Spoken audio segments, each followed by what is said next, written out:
আসসালামু আলাইকুম। আজকে আমরা করলা ফিল্টার গাড়ি এলপিজি কনভার্সন করতেছি। এটার সব মালামাল ফিট হয়ে গেছে মোটামুটি, দেখাচ্ছি। এদিকে আসেন, কিটটা বসাইছি। এই গাড়িটা একটু গ্যাদারিং টাইপের গাড়ি, যার কারণে আপনার এই পুরো ওয়েপার সিস্টেমটা খুইলা তারপরে এই যে ইঞ্জেক্টর বসাই তুলতেছে। ইঞ্জেক্টরটা আমরা একবারে কাছে দিচ্ছি যাতে ইনস্ট্যান্ট পিক আপটা ভালো ওঠে। এটা অনেকে দেখবেন এই বাইরে দেয়, কিন্তু বাইরে দিলে ইনস্ট্যান্ট পিক আপটা কিন্তু ভালো ওঠে না। মানে যত ম্যানিফোল থেকে যত দূরে হবে ইঞ্জেক্টরটা, রেডি পিক আপটা অনেক কমে যাবে।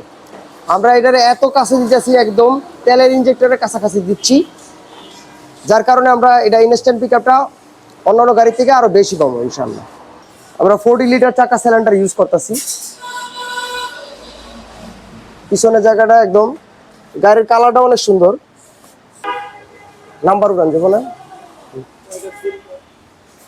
এই গাড়িটা একটা স্পেশাল ফিচার আছে, যেমন ইকো করার কাজ করার পাশাপাশি এটার কিন্তু স্পেশাল ফিচার আছে, যে ভ্যালমেটিক যে একটা অপশন থাকে, এই যে ভালভে কন্ট্রোল করার লেগে একটা এক্সট্রা মোটর থাকে, এই গাড়িতে আছে। এটা দেখেছি ভ্যালমেটিক।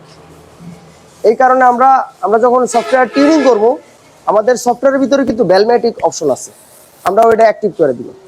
ভ্যালমেটিক